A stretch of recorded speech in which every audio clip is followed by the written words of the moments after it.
네, 이번에는 경험의 멸종이라고 하는 크리스틴 로젠의 책을 소개해 보려고 합니다. 최근에 이 책이 굉장히 화제가 돼서 굉장히 오랜 기간 동안 지금 베스트셀러 자리에 계속 있는 것 같은데요. 그래서 도대체 어떤 책이길래 이렇게 많은 분들이 찾으시는지 궁금해서 꼭 읽어봐야지 하고 벼르고 있다가 드디어 읽어보게 됐습니다.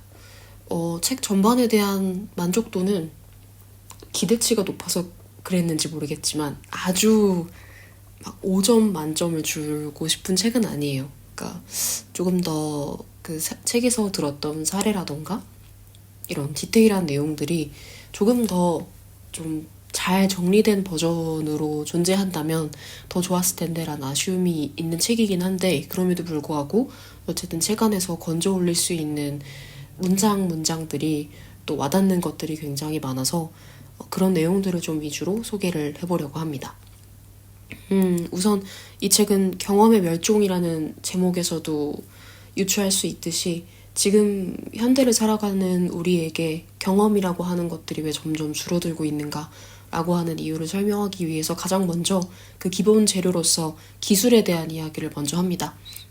책을 펼치면 첫 번째로 등장하는, 아직 서문이 시작하기도 전에 첫 번째로 등장하는 인용구에 이미 그 힌트가 숨어 있는데요. 그 인용구가 막스 프리뷰의 호모 파버라고 하는 책에서 나온 문장을 인용해옵니다. 기술, 세상을 깔끔하게 정리해서 경험의 필요성을 없애는 재주라는 설명을 하는데요. 다시 말해서 이제 기술이 경험의 필요성을 없애버리는 어떤 기능적인 역할을 하고 있다라고 하는 걸 아주 압축적으로 설명한 문장인 것 같은데, 그래서 여기서 그 인용된 이 책을 꼭 읽어봐야겠다고 생각을 했어요. 아직 읽어보지 못했지만 또 기회가 닿는다면 소개를 해보도록 하겠습니다. 비슷한 맥락에서 41페이지에 가면 사회학자 리처드 세넷이 마찰 없이, 그리고 프릭셔니스라고 표현을 하면서 이게 그 메타의 저커버가 되게 좋아하는 단어라고 하더라고요. 즉 이 마찰 없이 매끄럽게 만들고자 하지만 바로 그런 것들이야말로 우리를 인간답게 만드는 딱 떨어지지 않는 경험의 조각들이다 라고 하는데요. 그러니까 기술이 뭔가의 사소한 어떤 불편함 같은 것들, 그런 것들을 다 없애주고 마찰 없이 아주 매끄럽게 만들어주는 역할을 하는데, 사실은 그 마찰들, 아주 자잘한 것들, 그런 것들이 오히려 인간을 인간답게 만드는 경험일 텐데 그런 것들을 기술이 없애고 있다, 이런 걸 설명하기 위한 문장으로 보여지는데요. 경험이라고 하면 곧 우리는 감각을 떠올릴 수 있을 거예요. 그러면 감각이라면 당연히 오감을 생각할 수 있을 건데, 최근에 우리가 많이 접하는 다양한 어떤 기술들은 이 오감을 시청각으로 제한시키는 기술에 가깝다는 생각이 들어요. 다시 말해서 이 기술의 발전이 인간이 직접 할 수 있는 직접 경험들을 매개 경험의 형태로 바꿔놓고 있다고 설명하고 있는데요. 14페이지에 보면 진짜 경험으로 여겨지는 많은 것이 사실은 가상의 경험이다 라고 설명하거든요. 여기서 말하는 이 가상의 경험이라는 게 개념적으로는 매개 경험을 말하는 건데, 아주 쉽게 예를 들면 먹방이나 여행 브이로그 같은 걸 말하는 겁니다. 먹방을 보면서 우리는 실제로 맛을 느끼지 않죠. 미각을 느끼지 않는데 대신에 그걸 보면서 혹은 씹는 소리 이런 것들을 들으면서 대리 경험을 하는 거예요. 직접 먹지는 않지만. 또는 이제 여행 브이로그 같은 것들, 내가 직접 여행지에 가서 보고 느끼는 건 아니지만 대리로 보는 거죠. 저 사람이 대신 떠난 브이로그를 보면서. 이런 식으로 기술의 발전들이 인간이 경험할 수 있는 오감의 경험들을 매개 경험의 형태로 바꿔놓고 있다고 설명을 하는데, 여행으로 이제 계속 예를 들자면, 여행을 가려면은 당연히 돈도 많이 모아야 되고, 여행을 가려면은 휴가 쓰는 날짜도 잡아야 되고, 그러려면 이제 회사 눈치도 봐야 되고, 또 휴가 때까지 기다려야 되고, 그러다 보니까 사실 여행 브이로그만큼 간편한 게 없거든요. 지금 당장 우리 앞에다가 파리를 혹은 프라하를, 도쿄를 우리 눈앞에 가져다 놓는 거잖아요, 여행 브이로그가. 그렇다면 이게 대체 뭐가 나쁜 건가, 난 대리만족을 하는 것일 뿐인데 라고 생각할 수도 있을 텐데, 문제는 이런 기술들이 아주 잠깐의 우리의 만족을 채워주는 것을 반복하는 과정을 통해서 우리의 생각과 태도도 바꿔놓을 수 있다고 보는 거거든요. 17페이지에서 이런 문장이 나옵니다.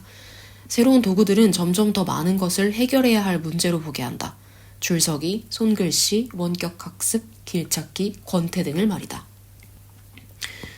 이 중에서도 가장 좀 눈여겨보게 되는 게 줄서기, 길찾기 이런 것들 같아요. 우리 줄 서는 거 사실 과거에는 정말 당연한 거였거든요. 근데 이제는 줄을 서면 뭔가 손해보는 느낌이 들어요. 예를 들어서 디즈니의 사례로 디즈니가 패스트트랙을 구매하면은 기다리지 않고 바로 기구를 탈 수 있게끔 들여보내주는 그런 서비스가 있잖아요. 그 예시를 들면서도 설명을 하는데요. 140페이지에 일상의 속도가 빨라지면서 기다릴 수 있는 것, 기다려야 하는 것에 대한 기대가 변화하고 있다. 우리는 기다리지 않고 서로에게 바로 연락할 수 있는 것에 익숙해졌다. 또 164페이지에도 기다림에 대한 이야기가 나옵니다. 아주 짧은 틈새 시간도 채울 수 있는 너무 많은 방법이 있다 보니 기대 심리에 미묘한 변화가 나타났다. 기다림을 기대보다는 지연으로 경험할 가능성이 더 높아진 것이다. 이제 기다림은 정상적인 인간 경험이 아닌 해결해야 할 문제가 되었다. 저도 굉장히 공감하는 부분인데요. 버스를 기다리는 상황이라고 해보죠. 옛날 같으면 버스가 언제 오는지도 모르죠. 일단은 도착 시간을 알려주지 않으니까. 그러니까 그냥 정류장에서 무한정 버스를 기다려요. 근데 기다리는 동안에 핸드폰이 없으면 할 게 없거든요. 그러면 뭐 친구랑 수다를 떨던가 아니면 혼자서 생각에 사색에 빠지던가 뭐 그런 방법밖에 없겠죠. 지나가는 사람을 구경하던가. 그런데 기술이 발전하면서 5분 뒤에 10분 뒤에 버스가 오는 걸 알려주고 만약에 5분 뒤에 버스가 온다라고 하면 저도 핸드폰부터 켜는 것 같아요. 그 5분의 시간 동안에 가만히 서 있는 게 아니라 일단 핸드폰을 열어서 뭐든 쉽게 콘텐츠를 소비하는 방식으로 시간을 때우거든요. 이것처럼 정말 짧은 틈새 시간도 채워넣을 수 있는 것들이 굉장히 많아진 거죠. 그래서 더 이상 기다림이라고 하는 게 기다림만을 의미하는 게 아니라 그 기다림의 시간 동안 무언가를 채워넣는 방식으로 시간을 보내고 있는데 이런 것들이 어떻게 보면 기다림이라고 하는 것을 해결해야 할 문제로 보이게 만들었다라고 하는 문장이거든요. 예전에 서울우유가 그런 광고를 한 적이 있었어요. 그러니까 여태까지는 우유를 고를 때 유통기한을 봤다면, 소비기한을 봤다면 제조일자를 봐야 된다. 제조일자가 최근의 것일수록 신선한 우유이기 때문에 그 우유의 신선함을 찾아보려면 제조일자를 확인하세요. 이런 카피를 활용한 그 광고를 한 적이 있었는데 이런 것들을 이제 광고 커뮤니케이션 쪽에서는 프레이밍 티어리라고 하거든요. 그러니까 프레이밍을 아예 바꿔놓는 거예요. 사람들이 생각해야 하는 사고방식, 사람들이 우유를 살 때 어떤 조건을 봐야 하는지에 대한 그 기준 자체를, 그 프레임 자체를 바꿔놓는다라고 하는 걸 의미하는 이론인데요. 비슷한 내용 같아요. 이 기다림이라고 하는 게 언제부터 해결해야 할 문제였는지를 가만히 생각해보면 과거에 언젠가 이 기다림이라고 하는 거는 어떻게 보면 또 다른 낭만의 다른 이름이라고 할까요? 뭐 예를 들어서 친구랑 오늘 만나서 놀기로 했어요. 그래서 친구가 우리 집 앞으로 오기로 했는데 조금 늦는 것 같아요. 뭐 2시까지 오기로 했는데 아직 오지 않았어요. 그러면 지금은 카톡 열어서 어디야? 언제 와? 바로 연락할 수 있잖아요. 근데 옛날에는 그럴 수 없으니까 그냥 기다렸거든요. 무작정. 얘가 오면 뭐하고 놀지? 이런 생각하면서 그런 기다림의 시간들이 어떻게 보면 생각을 만들어내고 또 다른 일상에서의 어떤 의미를 갖게 하는 시간이었었는데 그 시간의 조각이 언제부턴가 이게 해결해야 되는 문제가 되어가고 있는 상황인 거죠. 이 기다림에 대한 부분이 특히나 더 많이 공감이 돼서 관련된 문장을 하나 더 소개하고 싶은데요. 네, 156페이지입니다. 우리는 이 휴경기를 받아들여야 한다. 휴경은 쓸모없는 것이 아니다. 휴경은 땅을 쉬게 함으로써 미래의 경작을 가능하게 하는 과정이다. 여기서 하고 싶은 이야기는 이 기다림이라고 하는 게 다시 말해서 시간이 걸리는 일이라고 하는 거는 사실은 시간이 걸리기 때문에 의미가 있는 일일 텐데 우리는 더 이상 그 기다림을 지연으로 받아들이고 해결하고 싶은 문제로 생각하게 됐죠. 그래서 시간이 오래 걸리는 일에 대해서 다소 부정적이고 또 지루하게 느끼는 그런 경향들이 많아지고 있는 것 같아요. 그런데 휴경이라고 하는 것은 때로는 그 다음의 경작을 위해서 반드시 필요한 시간일지도 모르는데 지금의 현대를 살아가고 있는 너무 빨라진 세상을 살고 있는 우리한테는 이 기다림이라고 하는 것들이 기술의 다른 것들로 대체되면서 부정적인 감각을 일으키는 그런 원인이 되기도 하는 것 같습니다.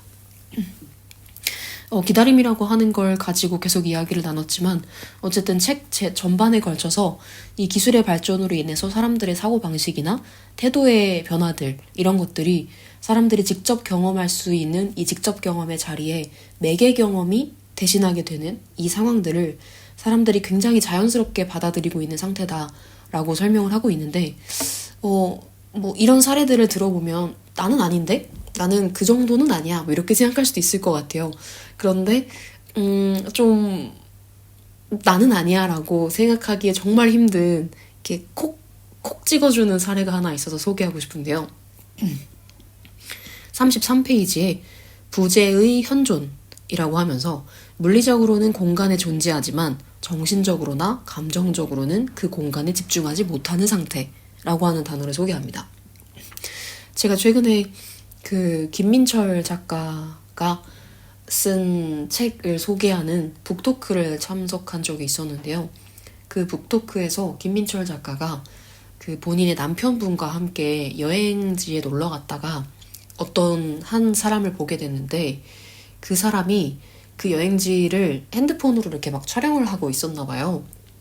근데 그 모습을 가만히 지켜보던 남편분이 저 사람 진짜는 한 번도 안 봤어. 그렇게 얘기를 하셨대요. 그러니까 어떤 관광지에서 어떤 풍경을 본다고 했을 때 그 풍경을 맨눈으로 보지 않고 그 풍경을 기록하기 위해서 핸드폰 너머로, 카메라 너머로 그 풍경을 보다가 간 거예요. 그러니까 그 사람은 진짜 맨눈으로는 사실 그 풍경을 한 번도 보지 않았다라는 이야기를 나눴다는 거죠. 이거 조금 누구도 피해갈 수 없는 얘기 아닌가라는 생각이 들어요. 요새 뭐 여행을 가서도 그렇고 뭐 비단 여행뿐만이 아니라 뭐 예를 들면 콘서트 같은 데 가서도 정말 보고 싶었던 순간이잖아요. 맨눈으로 내 눈으로 직접 보고 싶었던 사람이고 이 감각을 느끼고 싶었던 관계잖아요. 그런데 그 사람을 카메라에 담으려고 핸드폰 카메라 너머로 그 사람을 바라보고 있는 거죠. 사실 맨눈으로 지켜볼 수 있음에도 불구하고 이런 경험들이 우리 누구나 한 번쯤은 다 해봤을 거라고 생각하는데 저는 이 지점에서 되게 스스로도 한번 돌아보게 되면서 지금의 내가 어떠한 종류의 감각을 어떠한 종류의 경험들을 하면서 살고 있는가를 좀 돌이켜보게 됐던 것 같습니다. 최근에 제가 그 유병욱 작가의 인생의 해상도라고 하는 책을 읽었는데요.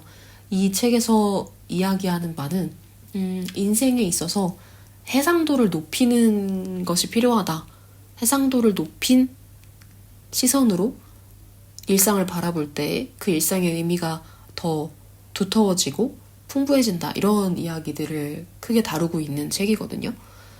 이 해상도라고 하는 그 단어가 주는 의미를 생각을 해보면 이게 뭐 제가 단순히 안경을 써서 뭐 시력이 좋아져서 인생의 해상도가 올라가는 게 아니잖아요.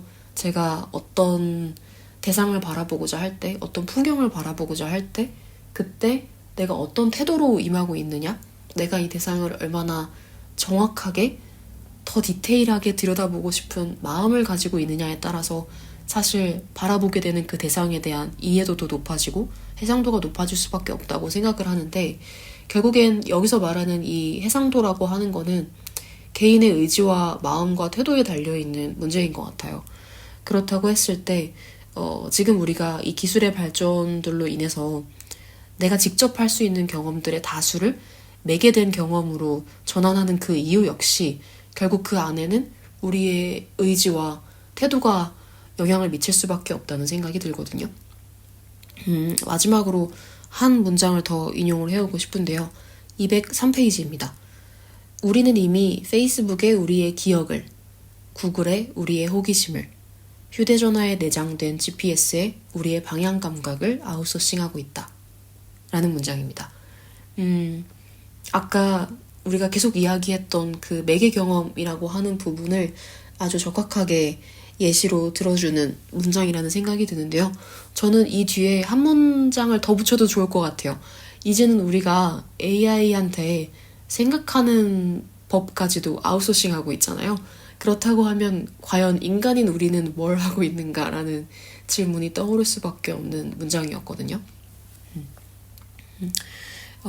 어떻게 보면 이 책이 전반이 하고 있는 이야기는 뭐 기다림과 같은 예시들로 설명을 하긴 했지만 어쨌든 기술의 발전이 가져오고 있는 인간의 의식과 태도의 변화들, 그런 것들로 인해서 우리 인간은 오감을 지니고 있는 존재임에도 불구하고 감각의 다수를 그 기술에게 의존하는 방식으로 직접 경험들을 매개된 경험으로 치환하고 있는 상황들에 대해서 경각심을 불러일으키기 위한 만들어진 책이라고 이해할 수 있을 것 같습니다. 제가 이 책을 읽은 지가 조금 됐는데 이 이야기를 여행지에서 하고 싶어서 조금 아껴놨거든요.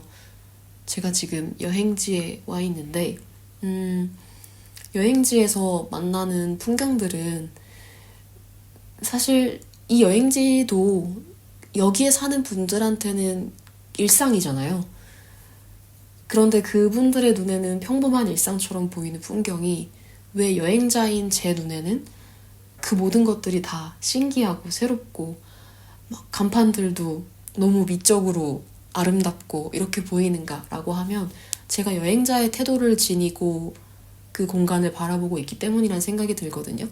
만약에 제가 여기에 살고 있는 사람이라면 저 역시도 이 풍경들을 그냥 아무 의미 없는 일상처럼 봤을 거예요. 그런데 여기가 여행지라는 이유만으로 제가 훨씬 더 해상도 높은 안경을 끼고 지금 이 풍경들을 바라보고 있는 것 같거든요.